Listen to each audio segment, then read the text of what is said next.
लगातार द्वितीय वर्ष पर किक बॉक्सिंग रे आशातीत सफलता हासिल कर चैंपियन होइछि हिंदोल ब्लॉक अंतर्गत शतमाइल जनता महाविद्यालय। चलित वर्ष उत्कल विश्वविद्यालय तरफ जाजपुर एनसी कॉलेज रे आयोजित किक बॉक्सिंग प्रतियोगिता रे जनता महाविद्यालय 22 जन प्रतियोगी भाग नेतिबा बेले सेमानक मध्यरु 8 जन प्रतियोगी विभिन्न विभाग में स्वर्ण पदक हासिल करिसेंति।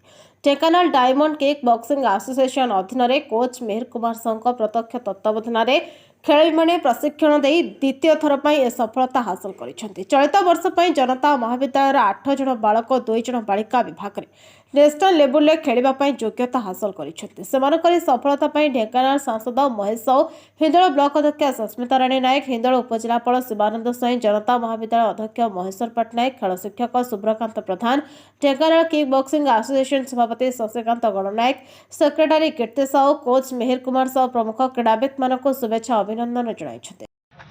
आपण परिचय मोना ज्योति बेहेरा मो गाँ कुनुआ जनता महाविद्यालय पढ़ुची।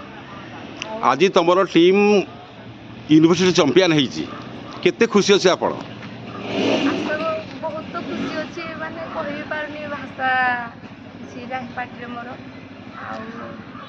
केते सब परिश्रम करिया पड़े ए खेल खेले पई? परिश्रम आज की हेलाने आमे 3 वर्ष लाने परिश्रम 3 मास लाने परिश्रम करजु आ 3 वर्ष लाने आमे खेलुजु भलो भी आमे हासिल करूजु आमे ट्रॉफी पाइजु आ माई कोच मेहर कुमार साहू से भी आमको भल ट्रेनिंग दौरान आमर असुविधा सुविधा माँ बापा बड़ी आमको बहुत भल पाइबा प्रेरणा दौरान आ मो गाँ कुनुआ कथा मत बहुत भल पाँच कहते आगू जा ज्योति तू भी ना रखिपर आम कुनुआर आम देशर सबकि हासिल करने माने प्रेरणा दौरान खुशी लगुच आगू जावाई।